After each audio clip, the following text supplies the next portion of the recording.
ተቋመ ማህቶት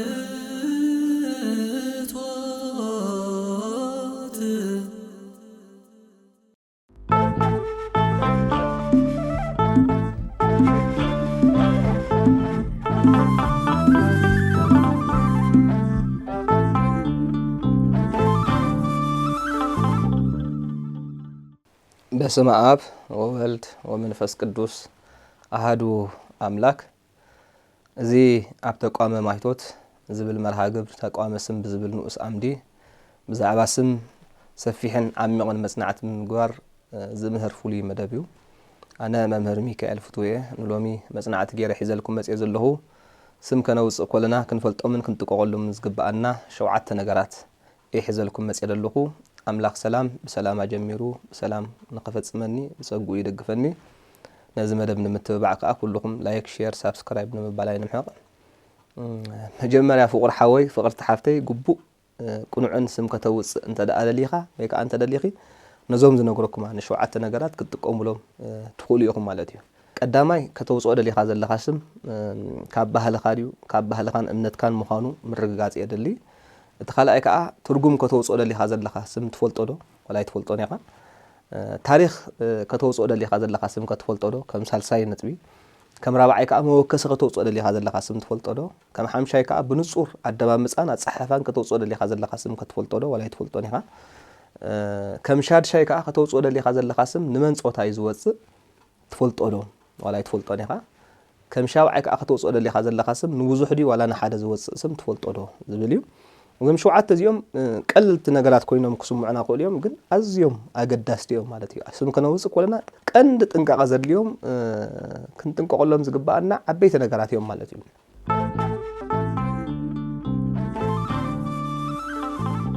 ኣብ ተቐዳማይ ነጥቢ ከኣትየ ከነውፅኦ ደሊና ዘለና ስም ካብ ባህልናን ካብ እምነትናን ድዩ ዋላ ኣይኮነን ንዝብል ሕቶ ምምላስ የድሊ ማለት እዩ። ካብ ባህልና ድዩ ካብ እምነትና ድዩ ክንምልሶ ኣለና። ካብ ባህልና ወፃኢ ካብ እምነትና ወፃኢ ክኸውን ስለ ዝኽእል፣ ስለዚ ነዚ ሕቶ እዚ ከዓ ክንጥንቀቐሉ ፈሊጥና እውን ክንምልሶ ዝግባአና ነገር እዩ ማለት እዩ። እምነትን ባህልን ናይ ሓደ ሕብረተሰብ መንነትን መለለይ መግለጽን እዩ። ስለዚ እነውፅኦም ኣስማት ከዓ ንኻልእ እምነትን ባህልን ዝገልጹ ከይኮኑ ክንጥንቀቕ ይግባአና እዩ። ብፍላይ ኣብ ዘለናዮ ዘመን ናትና ገዲፍና ዘይናትና ኣስማት ናይ ህቡባት ሰባት ናይ ስፖርተኛታት ናይ ተደረፍቲ ተጻወትቲ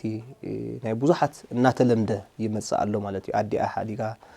ሓትና ኣተናፍቕ ዝዓይነቱ ማለት እዩ። ኣዝዩ ዘተሓሳስብ እዩ። ናትና ገዲፍና ናይ ካልእ እምነትን ባህልን ስም ምውፃእ ከዓ ልክዕ ታሪኽካ እምነትካ ባህልኻ ብሓፈሻ መንነትካ ምርሳዕ ከም ምዃኑ ክንፈልጦ ይግባአና እዩ። ነገሩ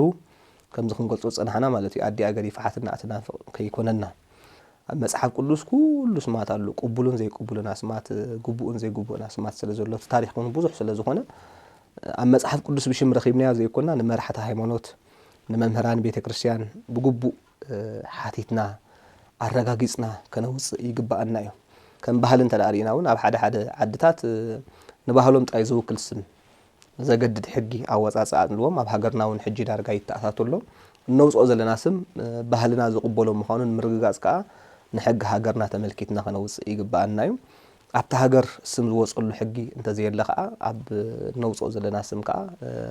ባህልን ዝፈልጡ ቋንቋን ዝፈልጡ ብዕድመ ኸባናን ዝዓብዩ ሰባት ሓቲትና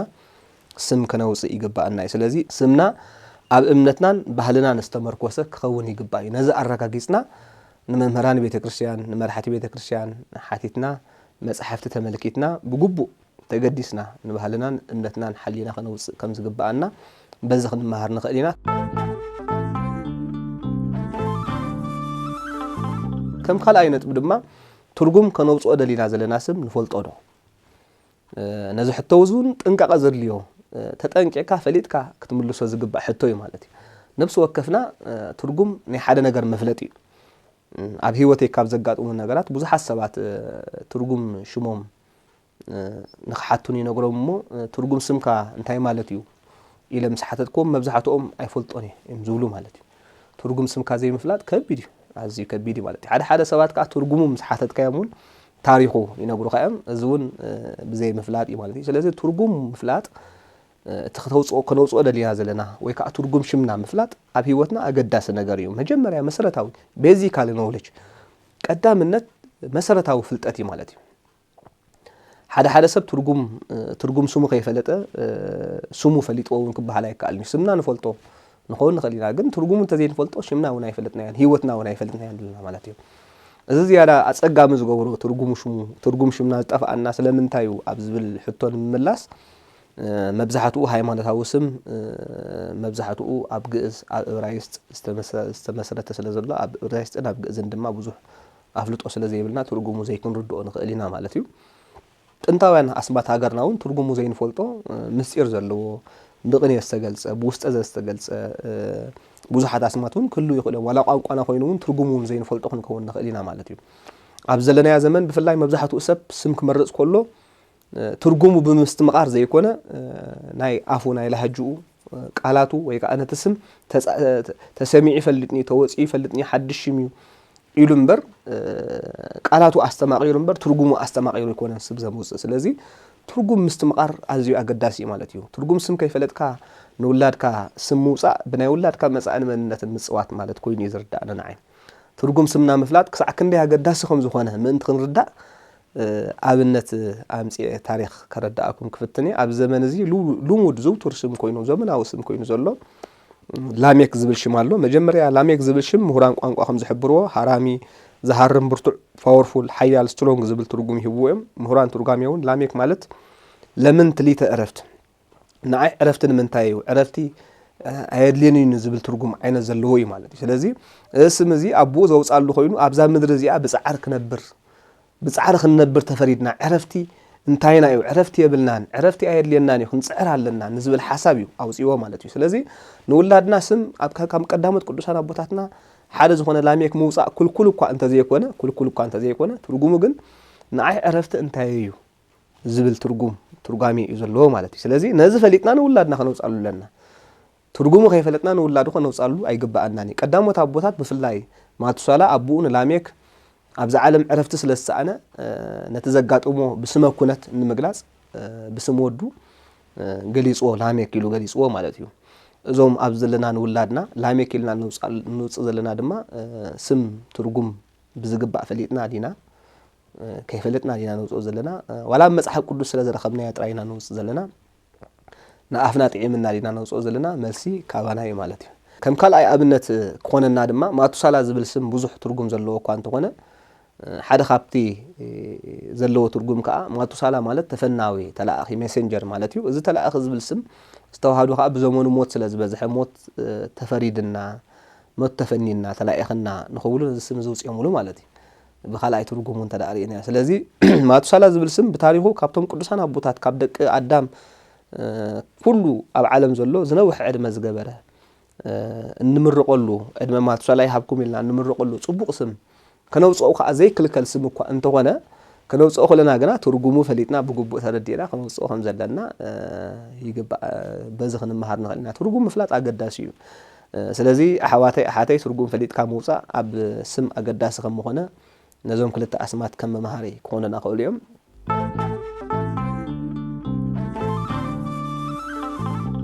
ሳልሳይ ሽም ከነውፅእ ከለና ክንጥንቀቐሎም ዝግባአና ፈሊጥና እውን ከነውፅኦም ዝግባአና ታሪክ ከነውፅኦ ደሊና ዘለና ስም ንፈልጦ ዶ ታሪክ ኣገዳሲ እዩ ማለት እዩ ንፈልጦ ዶ ይንፈልጦን እንጂ ትርጉም ፈሊጡ ኣብ ገሊገላ ብሓንሳብ ትርጉም ፈሊጥና ታሪኹ ዘይንፈልጦ እውን ክንከውን ንኽእል ኢና ስለዚ ታሪኹ ምፍላጥ ከዓ ኣገዳሲ እዩ ስለዚ ታሪክ ምፍላጥ ኣገዳሲ ከም ምዃኑ መሰረትን መደምደምታን ታሪክ ከነውፅኦ ደሊና ዘለና ስም ንምፍላጥ ኣገዳሲ እዩ ኣገዳሲ ከዓ ንሓደ ውላድና ስም ነውፅኣሎ ብጽቡቕ ትምኒት ከም ምዃኑ መጠን ጽቡቕ ትምኒትና ምእንቲ ክፍጸመልና እዩ ጽቡቕ ዝኾነ ትምኒት ድማ ኣብ ጽቡቕ ታሪክ ዝተመስረተ እዩ ሓደ ሰብ ሕማቕ ታሪክ ክሰምዕ ከሎ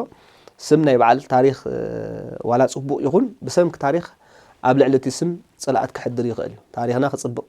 ታሪክ ስምና ድማ መጀመርያ ከነጸብቕ ከም ዝግባአና ፍሉጥ ነገር እዩ ማለት እዩ ታሪክና ከዓ ንስምና እውን ከም ስምና ታሪክና ከነጸብቕ ይግባአና እዩ ማለት መጀመርያ ሽምና ታሪክና ክልቲኡ ከነጸብቕ ኣለና ስለዚ ስምናን ትርጉሙን ጽቡቕ ኮይኑ ታሪኹ ከዓ ጽቡቕ ክኸውን ከም ዘለዎ ዝያዳ ዘየማት ጉዳይ ማለት እዩ ጥበበኛ ንጉስ ሰሎሞን ኣብ መጽሓፍ መክብብ ምዕራፍ 7 ፍቅዲ 1 እንታይ ይብል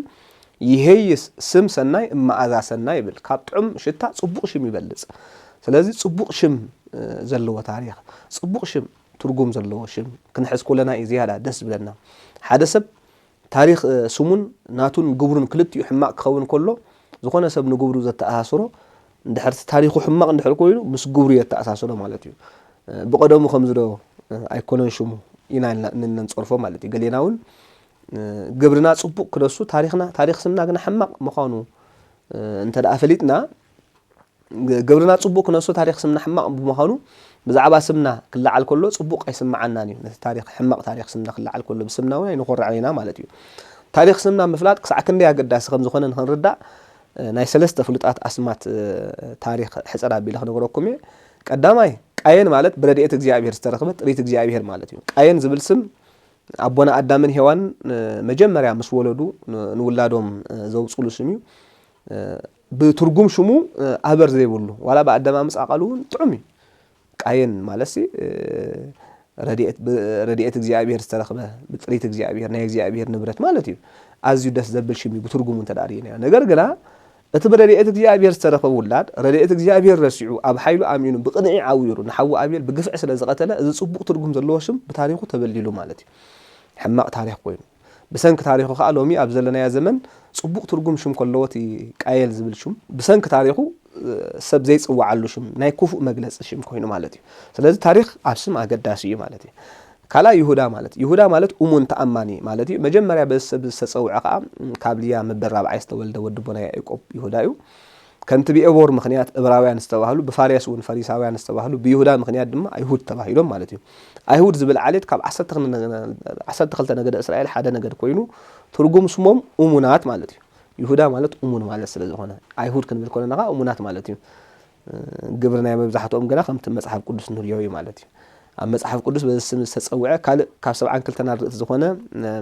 ሐዋርያ ይሁዳ ዋላ እንተሃለወ ብዝያዳ ግና ይሁዳ ዝብል ሽም ክላዓል ከሎ ብሕማቕ ታሪኹ ዝዝከር እቲ ነዲኡ ዘውሰበ ነብኡ ዝቐተለ ንጎይትኡ ብ30 ብር ሸጠ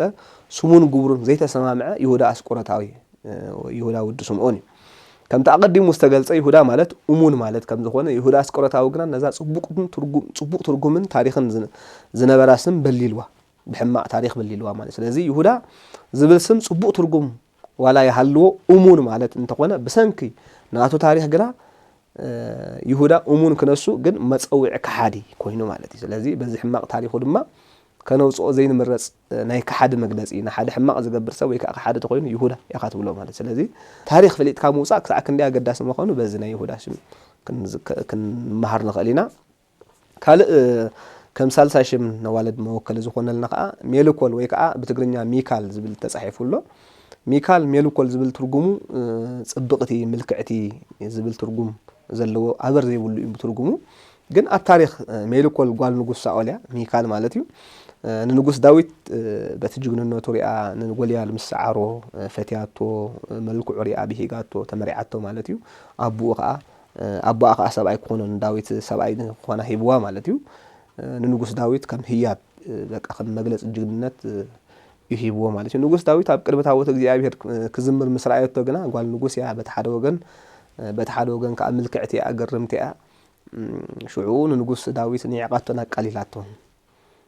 በቲ ኣብ ቅድሚ ታቦት እግዚአብሔር ስለዝነዓቀቶ ስለዝዘመረ ስለዝነዓቀቶን ዘቃላለቶን ድማ ተረጊማ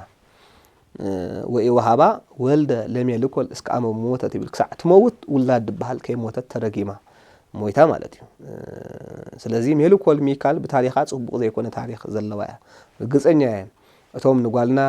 ወይ ከዓ ንሓፍትና ንቤተሰብና ሚካል ኢልና ውፅና ዘለና ንታሪኻ ተረዲእና ዘይኮና ኣብ መጽሓፍ ቅዱስ ስለዘላ ኣብ መጽሓፍ ቅዱስ ረኺብና ኢልና ውፅና ማለት እዩ ሜልኮል ሚካል ዝብል ሽም ዋላ ክወፅእ የብሉን ኢልና ዘይንድምድሞ ሽም እኳ እንተኾነ ነገር ግን ታሪኽ ነውፅኦ ስም ፈሊጥና ከነውፅእ ከም ዘለና ካብዚ ታሪኽ እዚ ክንመሃር ንኽእል ኢና ማለት እዩ ስለዚ ሓደ ስም ዋላ ጽቡቕ ትርጉም ይሃልዎ ታሪኹ ሕማቕ እንተኾይኑ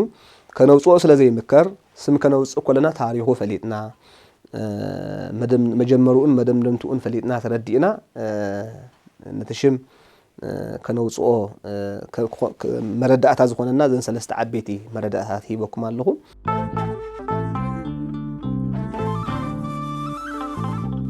ከም ራብዓይ موكس نتخوت كنوصو ديلنا زلنا شم نفلطو دو ولا نفلطون نزون كنتنققل زغبانا فليتنا نملسو حتى معناتي زخونه يخنسب سم كنوصو كلنا موكسينا كنفلطلنا معنات موكسي አሉ ግድን موكس زيولو خون يولو ምክንያቱ موكس ስምና መፍላጥ ማለት ነታ አቀዲሙ ዝተነገረ ትርጉምን ታሪኽን መፍላጥ ስለዚህ ሕግዘና ትርጉም ክንፈልጦ ታሪኹን ፈልጠት ኮይና موكس የለና ብሰንክ موكسي ታሪኽ ዘይፈልጡ ብሰንክ موكس ትርጉም ዘይፈልጡ ብዙሕ ስለ ዘለው موكس አገዳሲዩ ክንሓተሉ ዘለና አረጋግጽና ክንሕዞ ዝግባአና ማለት እዩ موكس ዘይብሉ ስም ከነውጽ ይብልና موكس ኺሓስካ ሰብ ካብ ሰብ ሰሚዕኻ ገለ ኹስቶ ተጸዊዕሉ ወይ ከዓ ኹስቶ ከም ዝብል ነይሩ ካብ ዕላላ ድዩ ካብ ዝተፈላልየ ሰብ ሰሚዕኻ እንድሕር አውጽኻ ጌጋ እንድሕር ኮይኑ ተሓበሬታ موكس ዘይብሉ እንተኮይኑ ጌጋ ትጋገለኻ ማለት ስለዚህ موكس ዘለዎ ጭቡጥ ነገር ከነውጽ ከም ዘለና ክንመሃር ንኽእሊና موكس ዘይብሉ ስም ልክዕ ከምቲ መሰረት ዘይብሉ ገዛ ወይ ከዓ መሰረቱ ዘይደልደለ ገዛ እዩ ማለት እዩ ኣብ ሓደ ስማት ኣብ መጽሓፍ ቅዱስ ዘይለ ከነሱ ዘሎ መሲልና بمسمع ወይ بمسሳል ነውጽኦ አስማት አሉ بمسሳል ማለት ንዑ ዝመስል ይልና ንዑ ነውጽኦ ኢና ስለዚህ موكس አገዳሲ ማለት እዩ ሎሚ ንስኺ موكس ስምኩም ትፈልጥዎ ዶ موكس ስምና ንፈልጦ ዶ መጽሐፍ ቅዱስ ወይ ከዓ ኣብዛ አሉ ኣብ መጽሐፍ ቅዱስ አሉ ጥራይ ክትብሉ ይኮንኩን ዝጽበ ኣብ መጽሐፍ ቅዱስ ተኮይኑ ኣበየናይ ኣብ ኦሪት ድዩ ኣብ ትንቢት ድዩ ኣብ ወንጌል ድዩ ኣብ መልእኽቲ ድዩ ኣብ ምዕራፍ ክንደይ ብምንታይ ተጠቂሱሎ ዝብል ክንፈልጦት موكس ብንጹር ኣፍ ምዕራፉን ቁጽሉን መልእኽቱን ወንጌሉን ኦሪቱን ትንቢቱን ብግቡእ ጌርና ክንፈልጦ ይግባአና ምክንያቱ ክንፈልጦ ዝግባአና መሰረት ታሪኽና ስምና ስለ ዝኾነ መልስናውን እወን ተኮይኑ ጽቡቕ መልስና ኣይንፈልጦን እንተኮይኑ موكسና እንድሕር ዘይንፈልጦ ኮይንና ከዓ እንድሕር موكسና ንፈልጦሎ ዝብል ሕቶ ክሓተኩም ከለኹም መልስና እወን ተኮይኑ ጽቡቕ መልስና ኣይንፈልጦን እንተኮይኑ ካብ ሕጂ ትሒዝና ክንፈልጦ ይግባአና ናይቶም ሽም ወፂና ዘሎ ከይተረፈ ማለት ብሕጂ ነውጾ ማስዋትውን ከም ስም ጣይ ዘይኮነ موكس ብምሓስ ከነውጾም ይግባአና موكس ብግምታትና እንታውጽና ድማ ብእምነትን ባህልን በአድናማ መጻና ጸሐፋን በትርጉምን ታሪኽን ከይተጋገና ከነውጾ ሕግዘና ኣብዚ ክንውከስ ኩለና በትግርኛ መጽሐፍ ቅዱስ ጥራይ ክንውከስ የብልናን ምክንያቱ ትግርኛ መጽሐፍ ቅዱስ ጥራይ ኣብሽም ኣብ ዝተፈላልየ ነገራት ይቀያየሩ ስለ ዝኾነ ኣብ ቀዳማይ ክፋል ከም ዝገለጽክዎ ናይ ትግርኛ መጽሐፍ ቅዱስ ምስ እንግሊዝን ላቲን ዝመሃሰል ኣደማምጻ ዘለዎ ምስ ቋንቋና ዝመሃሰል ላህጃ ዘለዎ እንትኸውን ብናይ ግዕዝ መጽሐፍ ቅዱስ እንተተወከስና ብንጹር ፊደላቱን ኣደማምጹን ከይተጋገና ክንፈልጦ ሕግዘና ይኽእል እዩ መጽሐፍ ቅዱስ ክጽሓፍ ከሎ ናይ ሓድሽ ኪዳን ብፍላይ እንተዳ ኮይኑ ተጻሓፈ ብናይ ላቲን ብናይ ግሪክ ስለ ዝኾነ ዝያዳ موكسና ግዕዝ ክኾን ከሎ ከዓ ከም ዘለዎ ብናይ ግሪክ ተጻሒፉ ስለ ዘሎ እቲ ናይ እንግሊሽ ግን ምስ ላቲን ምስ ዕብራይስጥ ስለ ሰማዕ موكس بخمس መንገዲ ክነውጽኦ ይግባአና ማለት موكسና ንፍለጥ ክብል ከለኹ ከዓ ኣብ ባህሊ ዝርከብ ኣስማት ናይ ኣባ ሓጎታትና ቅድሚኦም ዝነበሩን ክኸውን ከሎ ናይ ኣብ እምነት ድማ موكسታትና እቶም 81 10 መጽሓፍቲ ብሉይን ሐዲስን ኪዳንን ካልኦት ቤተክርስቲያን ተኣምነሎ መጽሓፍትን ክንውከስ ንኽእል ኢና ማለት እዩ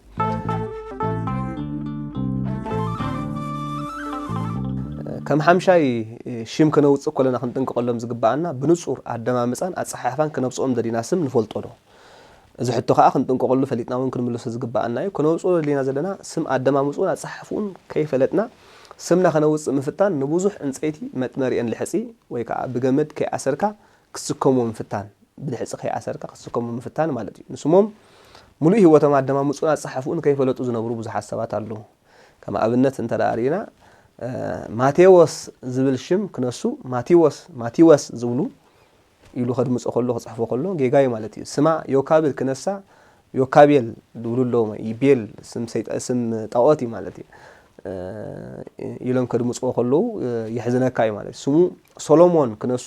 ሰሎሞን ዝብል እንተኮይኑ ስሙ ሳሙኤል ክነሱ ሳሚኤል ዝብል እንተኮይኑ ስሙ ሚካኤል ክነሱ ሚካኤል ወይ ከዓ ሚካኤል ዝብል እንተኮይኑ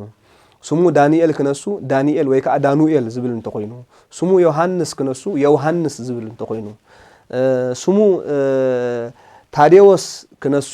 ብልምዲ ታዲዎስ ዝብል እንተዳ ኮይኑ ስሙ ብንያም ክነሱ ቢንያም ዝብል እንተኮይኑ ስሙ ያዕቆብ ክነሱ ብልምዲ ያዕቆብ ዝብል እንተኮይኑ ስሙ ኢዮብ ክነሱ ኢዮብ ዝብል እንተኮይኑ ብዙሕ ኣስማት ክንጠቅስ ንኽእል ኢና ኣብ ኣደማምጻን ኣጸሓፋን ብዙሕ ግዜ ንጋገኢና ማለት እዩ ኣብ ብዙሕ ግዜ ጽሑፋት ብከምዚ መንገዲ ብጌጋ ተጻሒፉሎ ኣብ ግእዛዊ ኣስማት እንተዳ መጺና እውን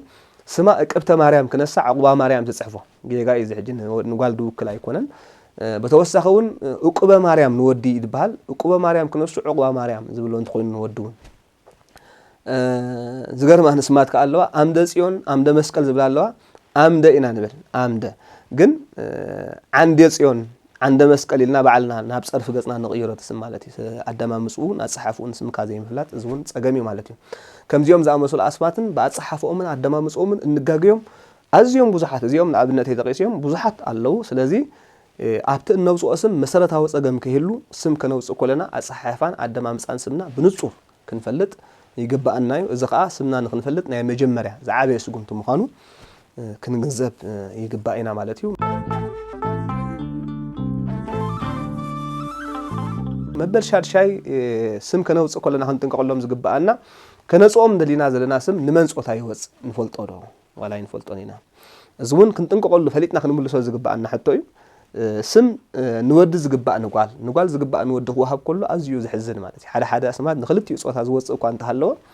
ኣብ ስም ናይ ጾታ ምትሕዋስ ግና ብዙሕ ግዜ ይዘጋጥም ንወዲ ዝግባእ ንጓል ዝግባእ ንወዲ ስም ብምሃብ ብዘይ ምፍላጥ ብዙሕ ስህተታት ንገብር ኢና እዚ ክፍታሕ እንተ ኮይኑ ከዓ ባህሊ ዝፈልጡ ዓበይቲ ሰባት ኣብ እምነት ጉባእ ኣፍልጦ ዘለዎም መምህራን ሃይማኖት ካህናት ሊቃውንቲ ከምኡውን ምሁራት ናይ ቋንቋ ክንሓትት ይግባአና ማለት እዩ ኣገዳሲ ይገብሮ ስም ከነውጽእ ኮለና ኣብ ጾታ ጌጋታት ከም ዝግበር ከም ኣብነት ንኸረዳእኩም ሓደ ከነአን ስም ወዲ ክነሱ ንጓል ዘውጽኡ ኣለዉ ዮሳን ዝብል ስም ንወዲ ዝግባእ ክነሱ ዮሳ ንጓል ዘውጽኡ ኣለዉ ንወሲኹም ዮሳ ንብሉ ማለት እዩ ዮሳ ትብል ስም ግን ዮሳን ትብል ግን የላን ማለት እዩ ዮሳን ትብል ኣላ ኣብ ወንጌል ማርቆስ ምዕራፍ 15:4 ግን ታን ንመባዝሕ ተባሂላ ዝተዋሃበት እከለን ንምባል ዮሳን ስምዖንን ያዕቆብን ንኣብነት ክብል ይኽእል ኩስቶን ማለት እዩ ስለዚ ታሽም ንተወሲኽዋ እምበር ዮሳ ትብል ስለዚ እታ ዮሳ ትብል ሽም ከዓ ናይ ወዲ ሽም እምበር ናይ ጓል ኣይኮነትን ስለዚ ንወሲኽ ግና ግን ናብ ናይ ጓል ንቕይራ ኢና ናይ ወዲ ሽም ንጓል ንህቦ ማለት እዩ ኤልያና ዝብል ሽም እውን ኣሎ ካብቶም ዓበይቲ ጀጋኑ ናይ ንጉስ ዳዊት ሰራዊት ዝነበሩ ማለት እዩ እዚ ከዓ ኤልያና ኢልና ናይ ወዲ ክነሱ ንጓል ንህቦ ኢና ሓደ ዝወጽውን ኣቢዳራ ናይ ወዲ ክነሱ ንጓል ንህቦ ኢና ኣብ ግእዛዊ ባህላዊ ስማትና ከዓ ፈቃዱ ዝብል ግእዛውን ባህላውን ስምና ከዓ ንወዲ ዝግባእ ክነሱ ንጓል ንህቢና ማለት ስለዚ ስም ከነውጽእ ኮለና ንወዲ ዝግባእ ንጓል ዝግባእ ንወዲ ከይንህብ እቲ ንወዲ ዝግባእ ንወዲ እቲ ንጓል ዝግባእ ከዓ ንጓል ነናቱ ጾታ ፍለይና ከነውጽእ ይግባአና ነዚ ፍለይና ከነውጽእ ከዓ ንመምህራን መጽሓፍቲ መራሕቲ ሃይማኖትን ምሁራን ቋንቋን ክንሓትት ይግባአና ማለት እዩ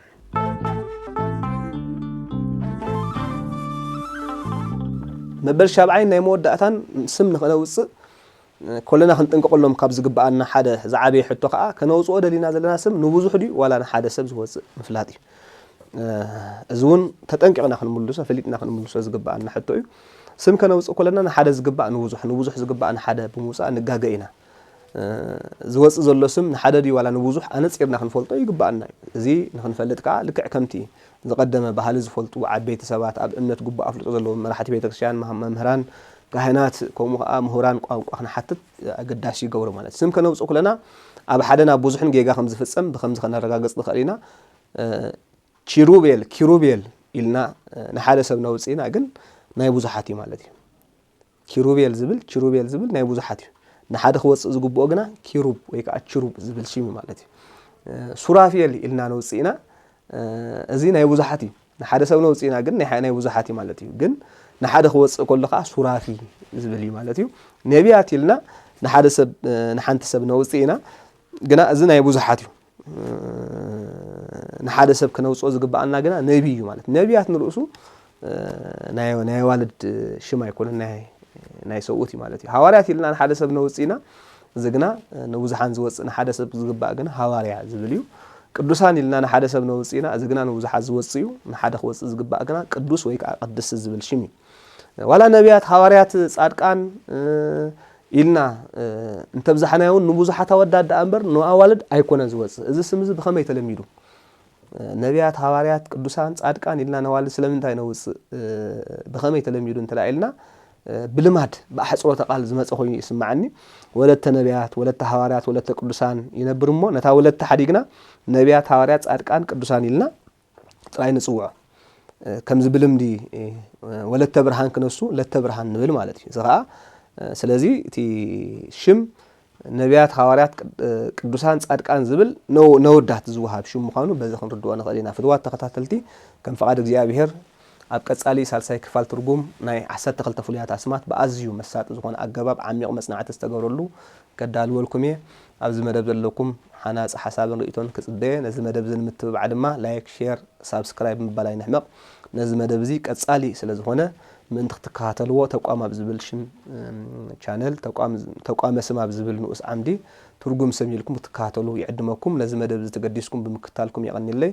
ኣብ ቀጻሊ እግዚአብሔር ኣምላኽና ብዘይ ውዳእ ምሕረቱ ሓልዩ ብዘይ ጎድል በረኸቱ ከሊሉ በሰላም ይረኸበና ሰላም ወሰናይ ተቋም